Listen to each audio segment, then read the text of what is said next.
So I want to go through the palpation for serratus posterior superior. Some of you may have noticed that it's in the outline for muscles, but we don't actually have a video for it in Gail's anatomy palpation videos. It's one of these muscles that it's quite deep, and it's an accessory muscle to respiration.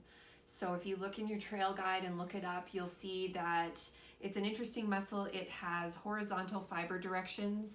It originates at the spinous processes of C7 to T3, and it extends horizontally and attaches onto ribs, I believe 2 to 5. So what it does when it contracts is it helps expand the rib cage during respiration. So if it's another one. If you were working in between the spine and the medial border of the scapula, there are many, many layers of muscle here. So we start at the trapezius, the middle traps, and then we go underneath to the rhomboids, major and minor.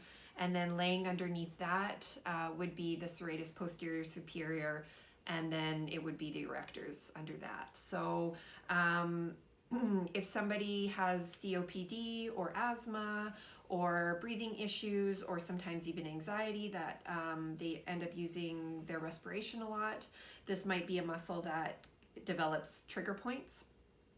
So if you're working in this area and you find a trigger point and it's not, you do retraction of the scapula and it's not that, and you do extension of the thoracic spine and that doesn't seem to be it, this is another muscle that could possibly be affected. So to palpate it, we have to go deep. So find this process, the spinous process of C7.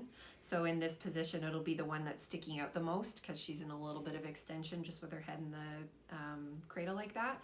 And then you can kind of count your way down the spinous processes. So there's T1, T2, and T3. So I know that it's coming out this way and it has sort of finger-like projections that come out all the way to the ribs. You won't be able to feel the full length of it because it runs underneath the scapula.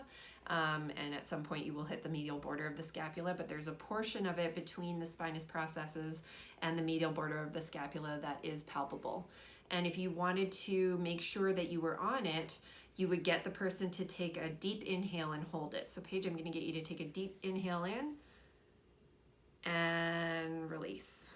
So don't ever recommend that your clients hold their breath for any amount of time, but they can take a quick deep inhale and then slowly release it, and that should pop the serratus posterior superior into your hands.